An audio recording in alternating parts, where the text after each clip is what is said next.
Hi Esty, welcome to my channel. My name is Saskia Amir. I'm a licensed esthetician and your mentor.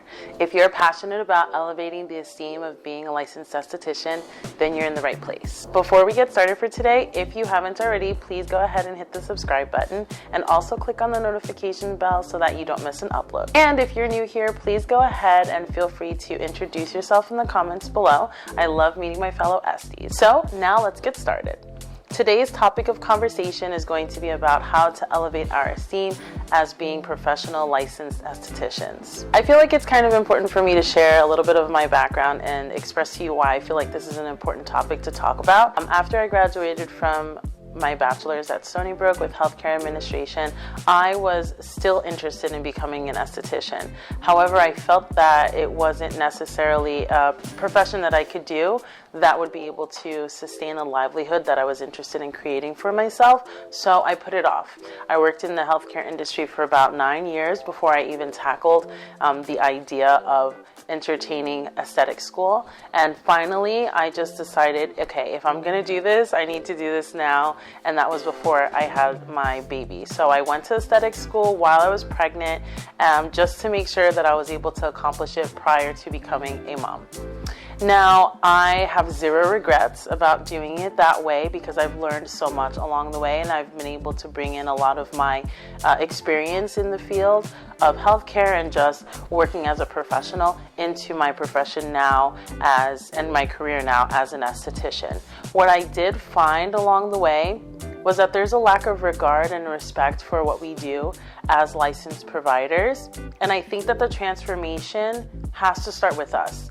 And the reason why I say that is because I found that lack of respect and regard started at aesthetic school. I found that there were peers of mine that didn't really take it seriously and just felt like it was a whatever thing. Meanwhile, there's a handful of students like myself that really took the profession seriously and were looking to create a career out of it as opposed to just getting a job after graduating from aesthetic school.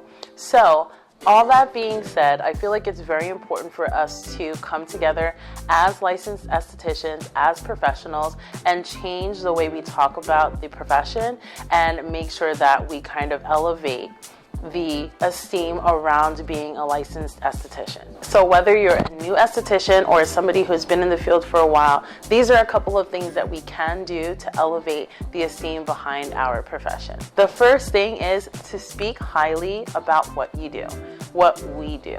It's really important that when people are asking you what you do for a living, that you express it with a high regard. How do you talk about what you do for a living? When someone asks you, how do you respond? How do you feel? Is there any sort of negativity surrounded or shyness or embarrassment around what you do? Cut that out. Start talking about your profession in a high regard, in a high manner. You're not just an esthetician. Don't say that you're just an esthetician. If people ask you what you do, you're a licensed professional, you're a licensed esthetician, and a skincare coach. At the end of the day, that's what we do. Take ST school seriously. Whether you're still thinking about becoming an esthetician or you're already in ST school, make sure to take it seriously. What it boils down to is that the curriculum is created to help us pass the state board, and that's about it. All of the continuing education and professional education that's needed to be successful in the industry lands on you, and it's going to happen after ST school. So get used to it. Prepare yourself to self-educate and embark on a journey of forever education to keep up and to stay professional and relevant in the industry. Take ST school as an opportunity to explore different modalities and different specialties. That way you can learn what you want to focus on after you graduate. At the end of the day, your professional development is your responsibility, so take it seriously.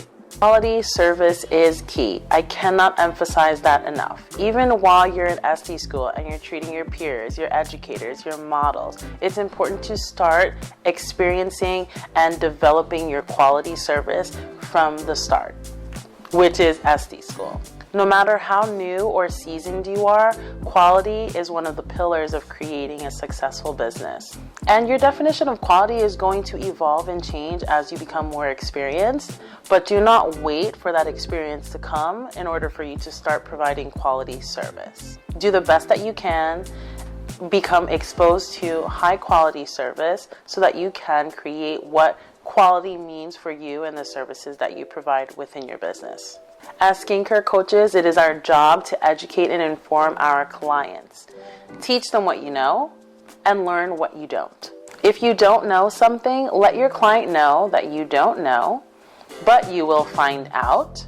And if it's not something that you can help them with, you will connect them with the resources that can. Our job goes beyond the treatment room. It's our responsibility to make sure that our clients are well educated and supported and feel well equipped when they're on their skincare journey. This is an opportunity to create a long-lasting relationship with your clients and to build trust. If this is your first career, professionalism may come over time. However, if this is your second career, like myself, you've already learned professionalism in your previous career and in your previous field. Professionalism in this field is directly tied to customer experience. I am a firm believer that as a licensed esthetician and the professional in the room, you guide and lead the culture within the aesthetics room. You guide and lead the culture within your treatment room. I don't believe that the client is always right. At the end of the day, we are the esthetician, we are the professional, we are the ones who are going to be held responsible for the service that we provide. So it's important that we are the leader and we provide our clients with an experience that helps them feel like they can trust us along the way. Being the professional in your field and being able to educate your clients along the way is what drives professionalism in our field. All right, babe, thank you so much for joining me for today's video. If you enjoyed it, please go ahead and give it a thumbs up and share with your Esty bestie. If you haven't already, please go ahead and subscribe and turn on the notifications bell so that you never miss an upload. If you have any questions or just want to share your thoughts on today's topic, please go ahead and do so in the comments below. I absolutely love connecting with you. And if you want to connect with me on other social platforms, I will leave the link down below in the description for you to check out there. Thank you so much for joining me on this journey to elevate the esteem behind being a professional licensed esthetician. I look forward to seeing you in the next video. I'll see you then. Bye.